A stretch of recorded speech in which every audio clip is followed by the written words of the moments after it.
Convido os irmãos a abrirem suas Bíblias em Atos dos Apóstolos, capítulo 15.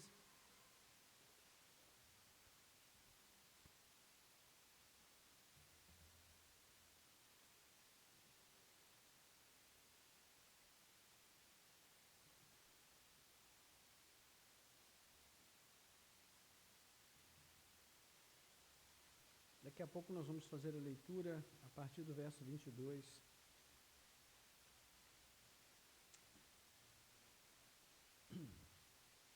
Certa vez,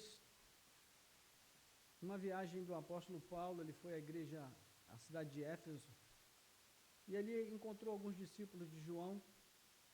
E nesse encontro ocorre algo curioso, ele pergunta para os discípulos se eles haviam recebido o Espírito Santo quando creram, e eles respondem: nem mesmo ouvimos que existe o Espírito Santo. Essa frase soa estranha para nós, né? Como alguém pode ter crido em Jesus, se nem puderam conhecer o Espírito Santo, ouvir sobre o Espírito Santo. Mas, para responder a isso, nós teríamos que investir um tempo que nós não dispomos dele. O que nós queremos é destacar o seguinte ponto: a nossa ignorância a respeito de Deus nos priva de receber o melhor que Ele tem para nos dar, que é uma comunhão viva com Ele na pessoa do seu Espírito. Isso aconteceu com os irmãos de Éfeso até o dia em que Paulo esteve lá e conversou com eles a esse respeito. E então, depois ele orou por eles e eles receberam o Espírito Santo. Isso envolve conhecer mais acerca da pessoa bendita do Espírito que Cristo enviou ao mundo para nos guiar durante o tempo de espera por sua vinda. Capítulo 16 de João, Evangelho de João, ele vai dizer que ele enviaria o Espírito Santo para nos guiar a toda a verdade, que ele trouxe através da revelação do Antigo Testamento, que ele veio trazer de um modo pleno para nós. E nós nos esquecemos ou desconhecemos que o Espírito Santo é uma pessoa, uma das três pessoas da Trindade. Uma das máximas teológicas que nós herdamos dos nossos pais na fé diz o seguinte: o Pai é Deus, o Filho é Deus e o Espírito Santo é Deus. De tal maneira que o Pai não é o Filho não é o Espírito e o Espírito não é o Pai. Então a Trindade é constituída de três pessoas divinas e distintas que coexistem na mesma essência. Portanto, Deus Pai é uma pessoa, Deus Filho é uma pessoa e o Deus Espírito Santo também é uma pessoa. E essa pessoa do Espírito esteve presente nos feitos do Pai e do Filho ao longo da narrativa bíblica, desde o princípio da criação, e ele veio a nós, da parte de Deus, para que Deus pudesse habitar em nós através dele. Então o Espírito nos oferece da sua plenitude para que nós possamos viver nele e ele viver em nós. E essa é a gloriosa experiência da qual os irmãos de Éfeso estavam sendo privados até aquele momento, porque simplesmente eles não conheciam o Espírito Santo. O mesmo acontece com muitos cristãos ainda hoje. Muitos deles falam do Espírito Santo, já ouviram falar sobre ele, e até buscam a plenitude do Espírito, mas não conhecem efetivamente o Espírito Santo. Hoje, como já falamos, é o domingo de Pentecostes, quando nós fechamos o ciclo da Páscoa, nos lembrando do grande derramamento do Espírito sobre aqueles 120 discípulos do cenáculo. Fizemos essa leitura no início.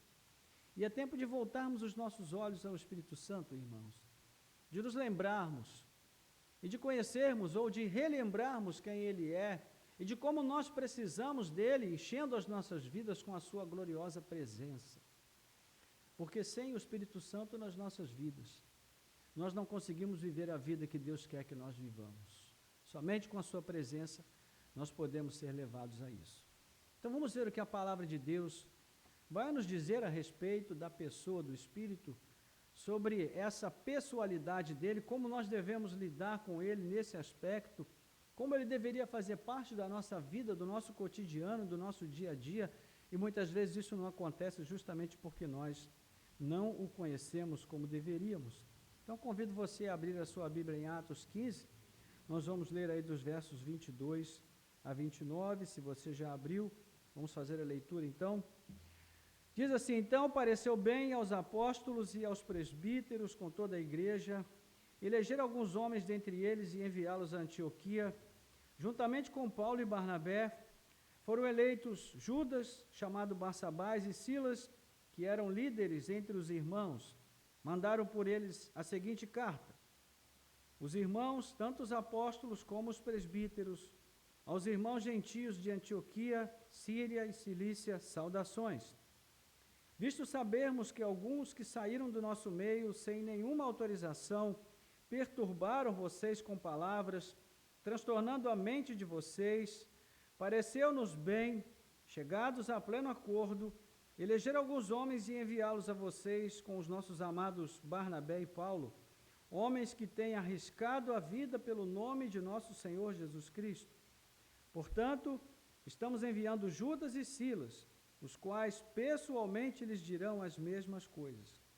Pois pareceu bem ao Espírito Santo e a nós não impor a vocês maior encargo, além destas coisas essenciais: que vocês se abstenham das coisas sacrificadas a ídolos, bem como do sangue, da carne de animais sufocados e da imoralidade sexual. Se evitarem essas coisas, farão bem. Passem bem. Amém. Vamos orar. Mantenha a sua Bíblia aberta, por favor. Nosso Deus e Pai, graças te damos pela tua palavra. Obrigado por tê-la aberta diante de nós mais uma vez.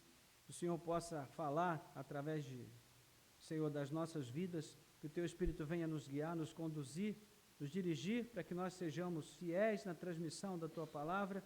Que nós sejamos bons ouvintes e a recebamos como boa semente, que ela caia em corações preparados para recebê-la, em solo fértil, e haja, ó Deus, frutificação em nossas vidas. Nós te pedimos em nome de Jesus. Amém.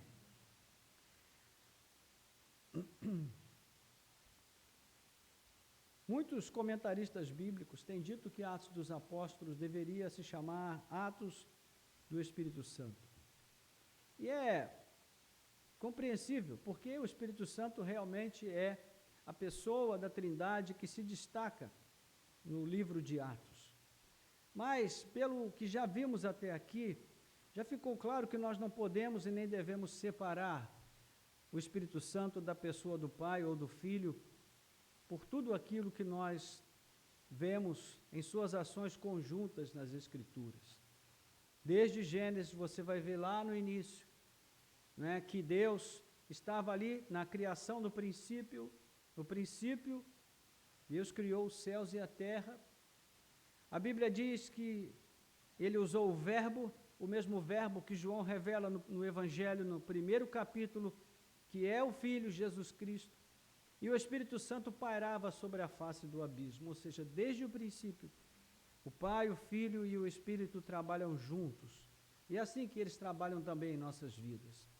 E quando falamos especificamente sobre a pessoa do Espírito Santo, não significa que agora nós estamos vivendo a era do Espírito Santo, como muita gente ensina por aí. A nossa intenção é justamente mostrar que a pessoa do Espírito Santo e a maneira como Deus nos enche e capacita através dele deve ser mais bem conhecida e compreendida por nós. Isso é necessário, irmãos, porque pode nos levar a experimentar muito mais de Deus do que nós temos experimentado até aqui, assim como os irmãos da igreja de Éfeso. Então, conforme nós acabamos de ver, desde o início da narrativa, o autor Lucas, ele põe em evidência a pessoa e obra do Espírito, e ele destaca a promessa do Pai, sobre a qual Jesus havia falado em Lucas 24, 49, derramando o Espírito Santo sobre os seus discípulos, ali no capítulo 2, como nós lemos no início. E vemos logo em seguida o relato do cumprimento dessa promessa, então, e devemos atentar para o fato de que o Espírito Santo se manifesta no cenáculo de forma perceptível, né? Houve ali um vento forte que foi ouvido, também a forma como línguas de fogo apareceram entre eles, eles viram, tiveram uma experiência, né, sensorial, ou seja, uma experiência dos sentidos, eles ouviram, eles viram. Além disso, o Espírito Santo se comunicou com os peregrinos que estavam em Jerusalém naquele dia, e todos os ouviram falar em suas próprias línguas das maravilhas de Deus. Pessoas que eram provenientes de vários países diferentes. Naquela época não tinha curso de inglês, irmãos, não tinha curso de espanhol, nem de alemão. Naquela época, dificilmente as pessoas aprendiam uma língua diferente, a menos que elas tivessem uma função a serviço do Estado, que as obrigasse a isso, ou que elas tivessem nascido num berço esplêndido e tivessem uma criação excelente, numa família rica, então haveria a possibilidade de elas aprenderem a falar uma segunda ou uma terceira língua, mas isso era muito raro. Então o Espírito Santo é quem opera o primeiro caso de missão transcultural, só que ao invés de ele ir às nações para pregar a todas elas, as nações daquela época vieram até ele e ele encontrou uma forma de falar com todas aquelas nações diferentes de uma maneira extraordinária. Imagina o que deve ter sido isso. Pense como deve ter sido extraordinária essa experiência. Então, o que nós vemos desse evento é um grande desdobramento, né, que vai ser representado pelo testemunho poderoso na pregação dos apóstolos. Muitos sinais, milagres e maravilhas vão ser testemunhados depois, curas, a solidificação da igreja de Cristo. Também a igreja, ela é tocada por um espírito de solidariedade, de amor, de partilha, onde ninguém tinha nada como o seu. A obra que foi iniciada pelo Espírito Santo na vida dos homens que foram separados para servir à mesa, espalhou o evangelho por toda parte, e com isso nós tivemos também a conversão de Saulo, né, até o grande ponto de virada, que é quando o Espírito Santo desce sobre os gentios. E daí em diante a missão aos gentios se consolida com as viagens de Paulo e seus cooperadores. Então é nesse ponto que surge uma questão importante. O que seria exigido dos gentios a respeito da sua ética religiosa? Será que eles deveriam se converter ao judaísmo, praticar a circuncisão para se tornarem também cristãos autênticos e completos como os judeus que haviam se convertido? Será que isso era necessário? E depois de um concílio que acontece em Jerusalém, eles vão tomar a sua decisão. E é isso que ocorre a partir do capítulo 15, verso 1. A igreja de Antioquia, então, funcionava como uma base missionária, e ali Paulo e Barnabé haviam se envolvido num debate com os irmãos que vieram de Jerusalém, ensinando isso, que os crentes, eles tinham que se circuncidar para que a sua fé se tornasse legítima. E então houve um intenso debate, e eles tiveram uma questão ali que ficou tão acalorada, e que levaram essa situação aos irmãos de Jerusalém, e eles então promoveram um concílio. E ali foi discutido uma série de coisas. Pedro deu testemunho de como o Espírito Santo havia caído sobre a família de Cornélio, um gentio, a quem Deus o enviou a pregar no capítulo 10 de Atos dos Apóstolos. Por fim, Tiago assume a responsabilidade, e com base no relato de Pedro e também de Paulo e Barnabé, eles decidem que nenhum encargo deverá ser posto sobre os gentios, a não ser uma normativa básica constituída de 3 regras, que são simples, que eles, versículo 29, que eles se abstivessem de coisas sacrificadas a ídolos, do sangue de animais sufocados e da imoralidade sexual. Essa era a base do que eles tinham que obedecer. Então, principalmente em Antioquia, na Síria e na Cilícia, houve o avanço da igreja nesse sentido, e o livro de Atos dos Apóstolos foi escrito após a maioria das cartas apostólicas, mas essa carta aqui, na verdade, naquele momento foi o primeiro caso de uma carta enviada às igrejas de um modo geral, trazendo orientação. Porque embora Atos tenha sido escrito muito depois das cartas apostólicas, esse evento aqui do concílio ocorreu entre 49 e 50 depois de Cristo. Então, irmãos, isso nos traz ao nosso texto. Esse concílio foi convocado, a decisão foi tomada, e o nosso texto fala dessa decisão, a partir do versículo 22. Veja que o texto começa dizendo que pareceu bem aos apóstolos e aos presbíteros, com toda a igreja, eleger alguns homens, entre eles, e enviá-los a Antioquia, juntamente com Paulo e Barnabé, e foram eleitos Judas, chamado Barsabás, Silas, que eram líderes entre os irmãos, e mandaram por eles a carta, que dizia para os irmãos, e essa era uma decisão unânime, que havia sido tomada em comum acordo por eles, e que pareceu bem enviar a eles estes homens, para que eles não só levassem a carta, mas também explicassem os detalhes daquilo que a carta trazia. Então, este ensino tinha um grande potencial de contaminar a igreja, esse ensino judaizante, e levar muitas pessoas a voltar ao judaísmo, ao invés de sair do judaísmo, porque o judaísmo e o cristianismo são duas coisas muito diferentes. Lamentavelmente, irmãos, hoje ainda na igreja tem muita gente que acha que para se tornar um cristão verdadeiro tem que usar uma estrela de Davi no peito, ou tem que usar uma touquinha naquela que eu esqueci o nome, o kippá na sua cabeça, ou então tem que colocar um menorá na sua sala, não é, para se sentir mais crente. Meus irmãos, isso não é se tornar mais crente, isso é se tornar menos cristão e mais judeu, não tem nada a ver com a gente. Nós não precisamos nos tornar judeus para nos tornarmos mais cristãos.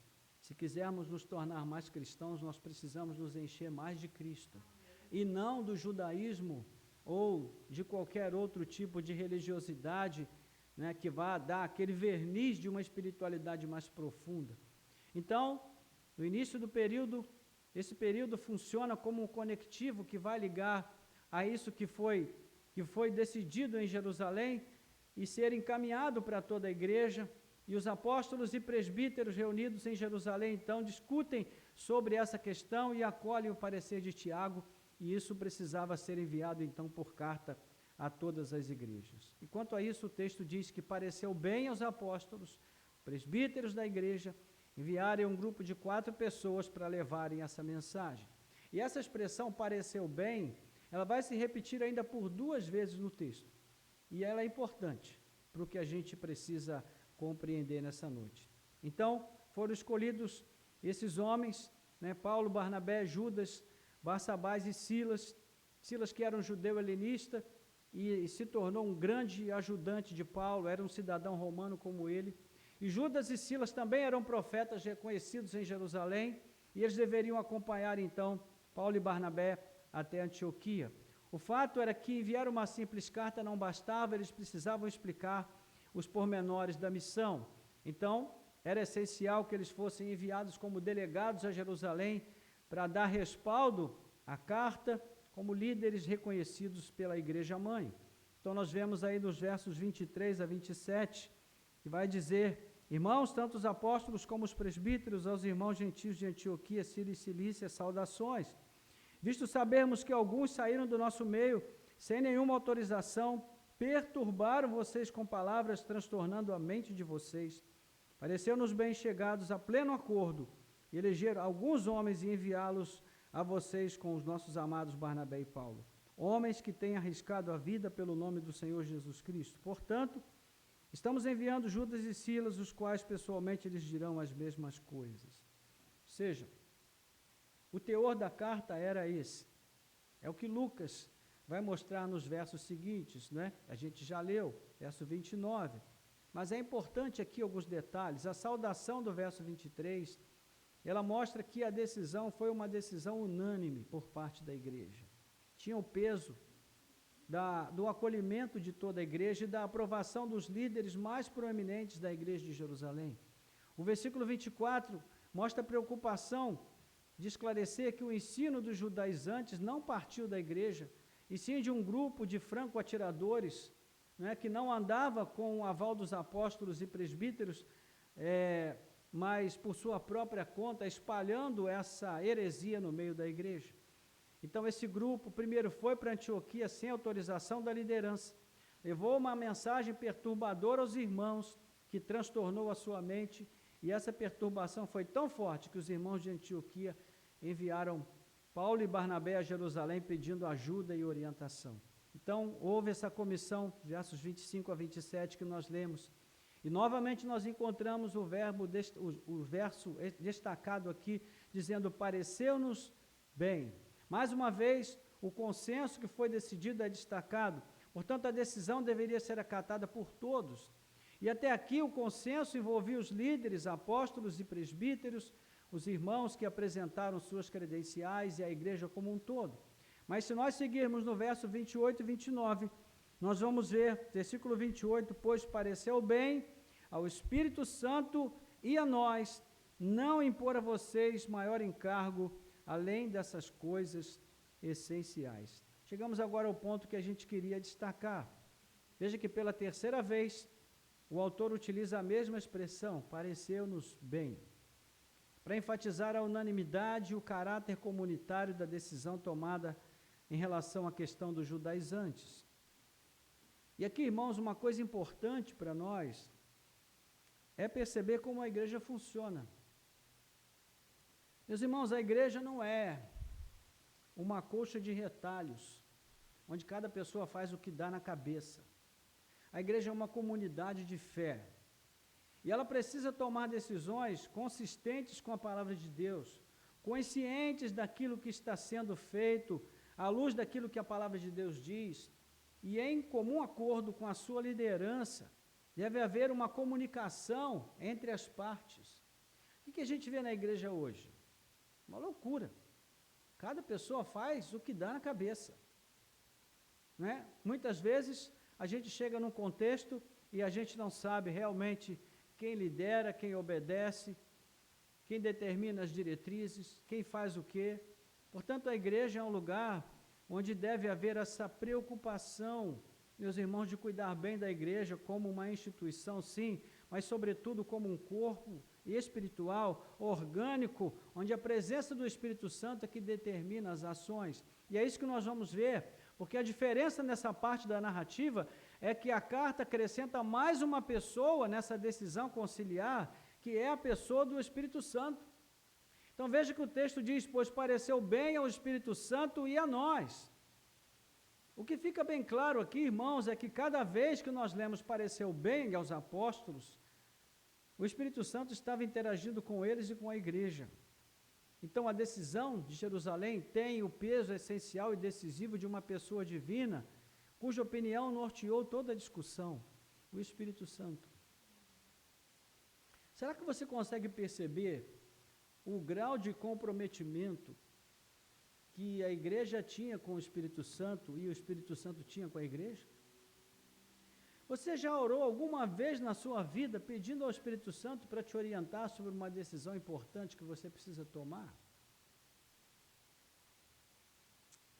Nós percebemos, irmãos, quão longe nós estamos dessa realidade. Esse texto não é normativo, ele é descritivo, mas mesmo assim, nada indica que nós deveríamos ter um procedimento diferente no nosso trato com aquilo que é de Deus. Porque, embora não possa ser visto com olhos físicos, o Espírito Santo é descrito aqui como se fosse uma pessoa de carne e osso presente entre os irmãos. Pareceu bem ao Espírito Santo e a nós. Um concílio, irmãos. Quantos aqui já participaram de um concílio em alguma igreja? Quantos já participaram? Poucos, né? Bom, os que participaram sabem como é que é concílio, né? Meus irmãos, tem concílio que acaba em tapa, sabia dessa? Feito em nome de Jesus. Tem concílio que divide igrejas. Tem reuniões de igreja onde ninguém fala a mesma língua. Onde as pessoas saem dali, uma com raiva da outra, com ressentimentos, com mágoas. Pessoas saem da igreja, as que ficam revoltadas, carrancudas. E é interessante que nesse concílio o Espírito Santo participava. E por isso a igreja decidiu em comum acordo tomar uma decisão lúcida e consistente com a palavra de Deus. E é extraordinário quando nós vemos o texto dizer, pareceu bem ao Espírito Santo e a nós. Eu acho extraordinário esse texto, irmãos. Isso significa que os irmãos de Jerusalém, os líderes, dentre os quais havia profetas, os apóstolos e a igreja, debateram toda a questão sob a orientação do Espírito, inspirados por ele. Isso mostra, irmãos, que na igreja nós deveríamos ter a liberdade de discutir assuntos sérios e importantes, sem com isso nos engalfinharmos, tendo paz. no espírito de solidariedade, de amor e de graça, resolvendo as coisas à luz da presença do próprio Deus em nosso meio por meio do Espírito. Não é? Eles discutiram a questão, como os crentes costumam dizer, em espírito de oração, literalmente. Enquanto debatiam, consultavam o Espírito em seus corações, talvez em breves momentos de oração, e o Espírito ia guiando sua vontade, na sua vontade, aquela igreja, e certamente por meio da palavra de Cristo, conforme nós já citamos João 16. E, de fato, a pessoalidade é uma característica bem marcante naquilo que a Bíblia diz sobre o Espírito Santo. E se fizermos aqui um rápido esforço, nós podemos nos lembrar de alguns casos marcantes. Por exemplo, nós que fomos batizados em nome do Pai, do Filho e do Espírito. O apóstolo Paulo vai dizer em 1 Coríntios 12 que todos nós fomos batizados no mesmo Espírito. O Espírito Santo, como uma pessoa, exerce a faculdade do pensamento, da formulação de propósitos e intenções. Romanos 8, 26, 27. Paulo vai falar sobre isso. O Espírito Santo tem vontade própria, 1 Coríntios 12, 11. O Espírito Santo é capaz de amar, versículo 30 de Romanos 15. O Espírito Santo é capaz de consolar, João 14, 16. O Espírito Santo, ele pode se entristecer, Efésios 4, versículo 30. E no próprio livro de Atos nós temos relatos em que o autor explica, né, e explicita bem a pessoa do Espírito na condução dos eventos conforme a vontade de Deus. Ele executa a sua vontade na condução dos propósitos eternos. Diz o texto de Atos 16, 6 a 7, e percorreram a região frígio-gálata, tendo sido impedidos pelo Espírito Santo de pregar a palavra na província da Ásia. Chegando perto de Mísia, tentaram ir para a Bitínia, mas o Espírito de Jesus não o permitiu. Olha só que interessante, irmãos. O Espírito Santo está impedindo os apóstolos, os discípulos, os servos de Deus, de irem pregar a palavra em determinados lugares. Qual seria o pensamento aqui? Bom, Deus quer que a gente pregue em todo lugar, então é claro que o Espírito Santo quer que a gente vá. Mas essa intimidade com o Espírito, esse relacionamento próximo com Ele, como uma pessoa, dava ao Espírito Santo a liberdade até de proibir a igreja de ir a certos lugares, porque o plano de Deus apontava em outra direção. Qual igreja hoje vive esse nível de comprometimento com o Espírito Santo? Até aquelas que se dizem pentecostais do pé roxo? Será que vive esse nível de intimidade? Meus irmãos, o Espírito Santo condenou à morte um casal que tentou mentir a ele. Capítulo 5 de Atos, 3 a 5. Então Pedro disse: Ananias, por que você permitiu que Satanás enchesse seu coração para que você mentisse ao Espírito Santo, retendo parte do valor do campo? A questão é que Ananias e Safira venderam uma propriedade, porque eles viam que todos estavam fazendo isso e lançando dinheiro para que os apóstolos pudessem cuidar dos pobres, e eles venderam a propriedade, mas quando eles viram o montante do dinheiro, eles ficaram com o olho grande e retiveram uma parte, e eles já haviam prometido ao Espírito Santo que dariam o valor para ajudar os pobres. E então Pedro está repreendendo eles aqui. Pedro vai dizer a eles: se vocês retivessem o campo, não seria de vocês? Se vocês vendessem para ficar com o dinheiro para vocês, não seria tudo de vocês? Por que vocês prometeram ao Espírito Santo e agora estão mentindo? Então ele diz: você não mentiu aos homens, mas para Deus. Ouvindo estas palavras, Ananias caiu morto e sobreveio grande temor a todos os que souberam o que tinha acontecido. Depois a esposa de Ananias veio e ocorreu exatamente o mesmo com ela. Ou seja, irmãos, lidar com o Espírito Santo é coisa séria. A gente não pode brincar com isso, não é? O que a gente deveria pensar de igrejas que são divididas em nome do Espírito Santo, hein? Igrejas que racham no meio por causa de dons do Espírito Santo. O que vemos aqui não são necessariamente atos autônomos do Espírito em relação ao Pai e ao Filho, porque tudo ele faz em comum acordo com as três pessoas, né? Deus age em comum acordo com o Filho e também com o Santo Espírito. Isso está em absoluto acordo com a vontade de Deus e a maneira como Ele dirige os seus planos eternos. A distinção entre as pessoas divinas se dá naquilo que Joel Parkinson chama de triunidade intelectual. O que significa isso? Que as três pessoas benditas têm pensamentos subjetivos diferentes entre si, ao mesmo tempo em que possuem o mesmo conhecimento objetivo. O Pai jamais pensou em morrer numa cruz, Ele mesmo. E Ele nem pensou nisso porque essa era a obra do Filho. O Filho pensou em morrer numa cruz. Entende? Ele não pensou em habitar nos crentes diretamente, somente através do seu Espírito. O Espírito pensou em habitar em nós.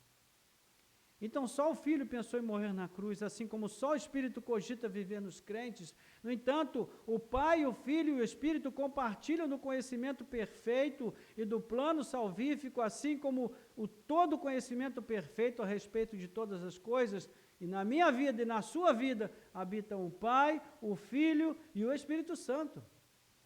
Amém, irmãos? Nós precisamos crer nisso. E aqui, já partindo para a conclusão, que tipo de consequência compreender o Espírito Santo nesses termos traz para nós, irmãos? Falando de modo simples, nós estamos vivendo num tempo de muitos abusos, tanto na linguagem como nos atos litúrgicos, especialmente naqueles lugares onde as pessoas se reúnem em nome de Cristo, mas ignoram quem é Cristo, quem é o Pai e quem é o Espírito. E todas as vezes que a igreja se acomodou à ignorância sobre a pessoa de Deus, as heresias floresceram. E muitos concílios e muita reflexão teológica foi necessário para combater muitas heresias. Então, gaste um tempo estudando sobre isso depois. O que essas heresias antigas tinham em comum? A ignorância. Uma ignorância acolhida, assentida, permitida e até admirada. A superficialidade no conhecimento de Deus. Ao mesmo tempo, irmãos, isto revelava uma profunda irreverência para com a divindade. Então, hoje pela manhã falei sobre isso e volto a dizer agora. Meus irmãos, nós precisamos deixar um pouquinho de lado esse aparelhinho aqui, deixar um pouquinho de lado as redes sociais e precisamos voltar aos livros. Precisamos voltar à Bíblia. A igreja hoje sofre de uma ignorância extraordinária em relação à pessoa de Deus, à pessoa do Filho, à pessoa do Espírito. E muitos erros, muita coisa estranha está acontecendo dentro da igreja hoje, em nome de Cristo, em nome de Deus. E se a gente pensar um pouquinho, nós vamos ver que o que acontece hoje é exatamente o que acontecia, que acabou gerando tantas heresias: ignorância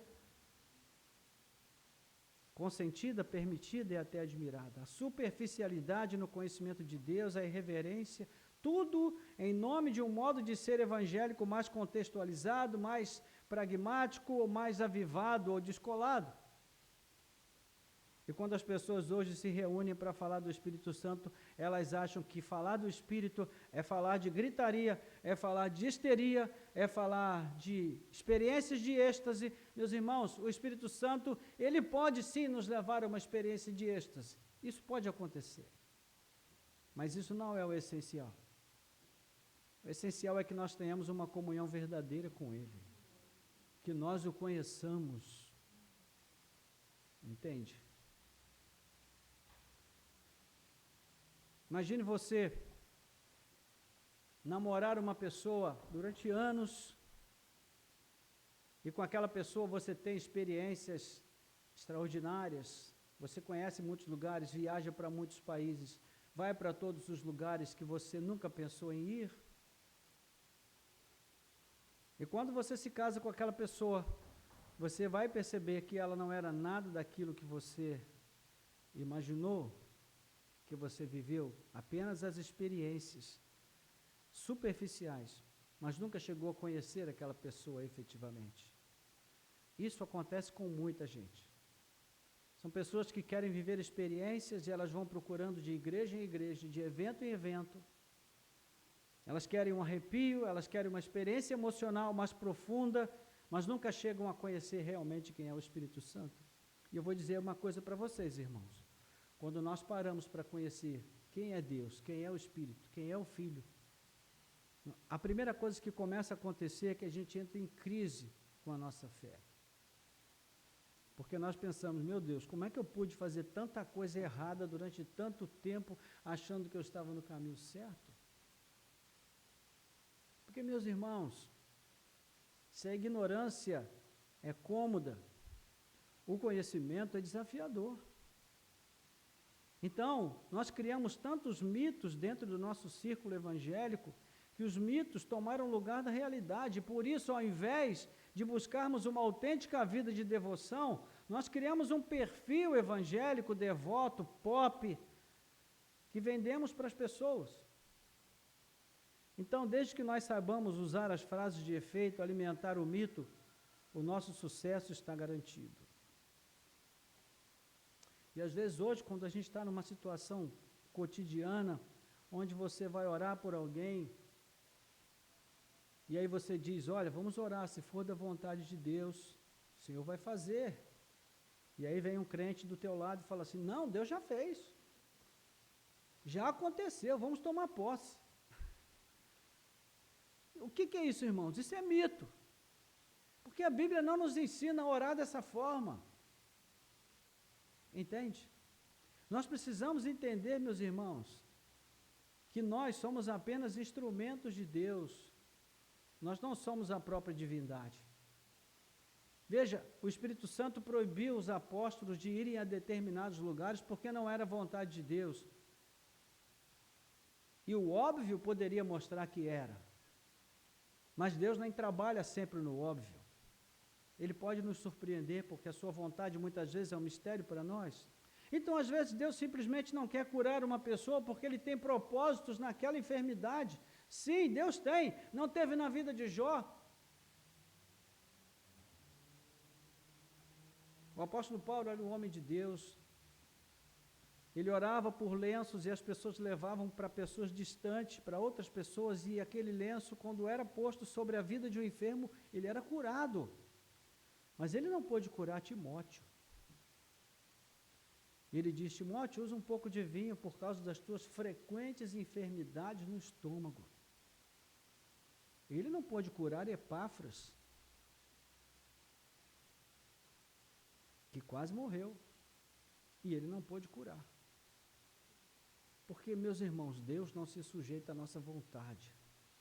Deus é Ele, não somos nós. Então, Ele tem o seu modo de agir, o seu propósito, dentro de um plano eterno. Então, diante do pouco que nós temos visto nessa noite, eu julgo que devemos fazer algo a respeito, buscar uma fé mais esclarecida, mais limpa, mais isenta de crendices e superstições. Uma verdadeira experiência de crescimento piedoso com Deus, irmãos, por meio do Espírito Santo que nos foi enviado pelo seu Filho. E quando Cristo voltou para o Pai e enviou o Espírito, Ele não fez isso pensando em nos tirar a responsabilidade. Ele é o Consolador? Sim, mas Ele é Deus Consolador. O antigo documento diz, Ele é o Senhor da vida, que procede do Pai, do Filho, com o Pai e o Filho é adorado e glorificado. Então a reverência, o temor e a seriedade para com o Espírito deve ser a mesma atribuída ao Pai e ao Filho. E eu chego aqui à conclusão, voltando ao nosso texto, a solução que foi proposta pelo Concílio de Jerusalém estabeleceu uma normativa com essas 3 regrinhas que nós já falamos. Restrições pequenas que, de certo modo, respondiam favoravelmente aos judeus e, ao mesmo tempo, poupavam os gentios de viverem uma vida de pecado. E quando nós lemos a sequência dos versos 30 a 35, nós vemos que os irmãos de Antioquia ficaram muito felizes e foram consolados com a resposta de Jerusalém. Isso mostra que, diante de tantas preocupações, eles se preocupavam, acima de tudo, com a sua fé, em como eles poderiam, de fato, agradar a Deus E a decisão do Espírito Santo Consolador foi a de consolar os seus corações e não afligi-los ainda mais. Então, irmãos, a questão é que o Espírito Santo já conhece bem a cada um de nós. Ele já sabe o que se passa conosco. Ele habita em nós. E se nós o temos entristecido, contrariado, ou se estamos tentando mentir a Ele, Ele já sabe. Contudo, eu creio que também, quanto a nós, o seu propósito não seja o de nos afligir ainda mais. Ele conhece o peso dos fardos que nós já carregamos. O que Ele deseja é que nós voltemos também a nos preocupar com a nossa fé. Que ela volte a ser importante para nós. Que nós nos preocupemos com ela, como nós a temos vivido. Ele quer que nós nos voltemos a nos importar em saber o que devemos fazer realmente para melhor servir e agradar a Deus, carregando a nossa cruz diariamente para honrar o Filho e andar na direção dele, do Espírito Santo. Ele não é uma coisa, mas uma pessoa bendita. E como pessoa, ele anseia um relacionamento com cada um de nós. Meus irmãos, não é criando mitos que nós vamos consagrar as nossas vidas, mas por meio de um encontro real com a sua doce presença dia após dia. Há muitos anos, eu estava num determinado lugar e uma pessoa disse para mim: ontem fui ao encontro com Deus, agora eu sei o que é ser crente, minha vida mudou completamente. E meus irmãos, não se passaram muitos dias, e essa mesma pessoa fez algo tão triste, tão deplorável, tão reprovável, que muita gente que está lá perdida lá no mundo não teria coragem de fazer. E eu fiquei pensando, onde está a vida nova? Onde está a mudança? Onde está a transformação? Meus irmãos, a obra de Deus nas nossas vidas não acontece instantaneamente, ela é um processo. Nós vamos nos converter enquanto nós vivermos neste mundo. E se não for assim, nós não chegaremos à glória com Deus. Porque conversão é um processo diário, todo dia a gente precisa se converter. E a título de aplicação, eu gostaria de deixar apenas 3 coisas para a gente pensar e depois nós vamos orar. Primeiro, que nós supliquemos ao Espírito Santo que Ele opere em nós um verdadeiro reavivamento em nossos corações. Você sabe qual é a primeira coisa que acontece quando nós somos avivados realmente no Espírito? Ele traz uma profunda convicção de pecado à nossa alma. E nós buscamos de imediato um lugar de arrependimento, de contrição, e começamos a clamar a Ele: Senhor, tem misericórdia de mim. Leva-me de volta a uma vida sincera de serviço, devoção e confiança na Tua graça. Isso é verdadeiro reavivamento. Pode ter barulho? Pode. Pode ter fogo? Pode. A igreja pode pegar fogo. Mas o Espírito Santo, primeiro, ele precisa avivar o que está aqui dentro, irmãos. Houve um santo homem de Deus, que um dia estava orando, só ele, e uma serva do Senhor, numa igrejinha antiga, que já quase ninguém frequentava, e ao longe as pessoas da cidade olharam para a igreja e viram a igreja pegando fogo. E o povo da cidade correu para lá com balde, todo mundo correu com balde para apagar o fogo da igreja. E quando chegaram lá, o homem de Deus e a sua irmã em Cristo que estavam orando, saíram e disseram: gente, o que está acontecendo aí? Que barulho é esse? O que está acontecendo? E eles disseram: a igreja está pegando fogo. E os dois mesmos não sabiam o que estava acontecendo. Mas Deus estava ali operando. Não teve barulho, não teve confusão, não teve gritaria, não teve histeria, mas o poder de Deus estava ali. Meus irmãos, o que nós precisamos na nossa vida é do poder de Deus. Não é o poder do homem, não é o poder das pessoas, não é o poder dos eventos, da organização, do show, das luzes, do canhão de luz, do efeito, da fumaça. Meus irmãos, isso tudo é uma mentira. Mas é uma mentira tão bem embalada que tem convencido muita gente hoje que isso é o poder de Deus. E por isso eu digo para você, nós temos uma igreja que está num processo de apostasia tremendo no nosso país, mas as pessoas já não se dão conta disso. Segundo, irmãos, que nós tomemos hoje o firme propósito de reavaliar a nossa própria prática cristã. A nossa devoção pessoal, o nosso culto, o nosso testemunho, levando em conta essa pessoa divina do Espírito que quer expandir em nós o espaço da sua habitação. Então, essa palavra é para mim, eu tomo essa palavra para mim. Digo, Senhor, que haja um Pentecostes na minha vida, no meu coração, na minha alma. Eu não quero viver enganando as pessoas e me enganando, principalmente me enganando. Quero viver uma vida de real comunhão com Deus, de real comunhão com Cristo. E para isso eu dependo da habitação do Espírito Santo todo dia na minha vida. E por fim, irmãos, que nos voltemos para o Espírito também com confiança, sabendo que Ele não tem o propósito de nos destruir, de nos julgar, de nos fazer mal, pelo contrário, Ele quer nos consolar, Ele quer nos restaurar, nos fazer crescer, Ele quer promover em nossos corações aquela paz que excede todo o entendimento, aquela santa alegria celestial, e mesmo nas tristezas e lutas que passamos, não a perdemos. Então que nessa noite, o Espírito Santo possa trazer essa compreensão aos nossos corações. Nós possamos conhecer essa pessoa bendita, de perto, entender quem ela é, e convidá-la para que ela possa encher mais e mais o nosso coração a cada dia. E quando alguém te perguntar, você já recebeu o Espírito Santo? Você possa afirmar com toda a firmeza, sim, eu recebi. Porque se você é crente, se você entregou a sua vida a Cristo, você foi batizado no Espírito Santo. É o que Paulo vai dizer. Citamos lá no início, 1 Coríntios 12, versículo 12, todos nós que cremos, fomos batizados em um mesmo Espírito. E você pode buscar essa plenitude, porque ela está disponível para quem buscar, para quem pedir.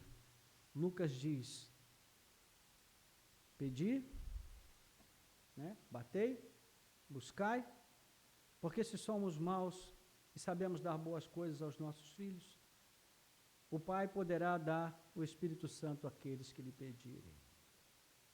Então que nós possamos buscar mais de Deus a cada dia, para que Ele encha a nossa vida com o seu Espírito. Vamos orar. Nosso Deus e Pai, graças te damos pela Tua palavra, que nessa noite traz mais um desafio para nós.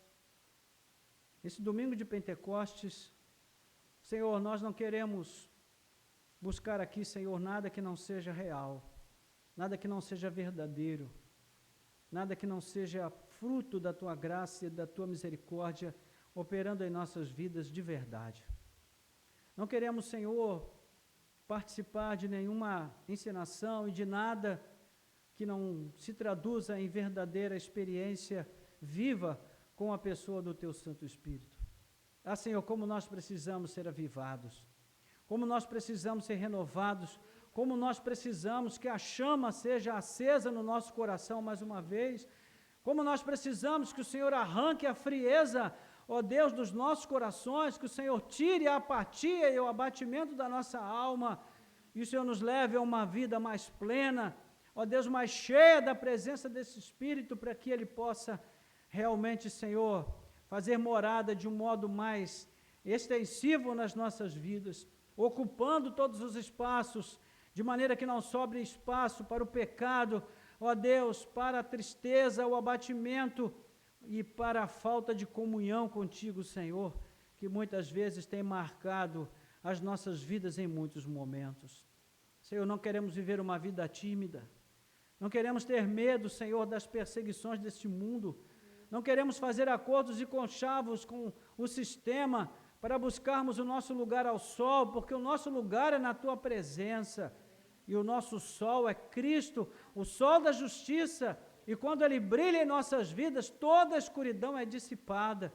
Então, Senhor, que o Senhor nos faça lembrar dessa realidade que a Tua palavra traz para nós nessa noite, nos mostrando que o Espírito Santo é essa pessoa bendita que deseja habitar em nós, não num pequeno compartimento, num quartinho escondido no canto do nosso coração, mas Ele quer ocupar toda a nossa vida, fazer de nós o seu templo, onde Ele possa habitar, fazer morada, e com Ele o Pai, o Filho, as pessoas benditas, a Trindade bendita, habitando dentro de nós.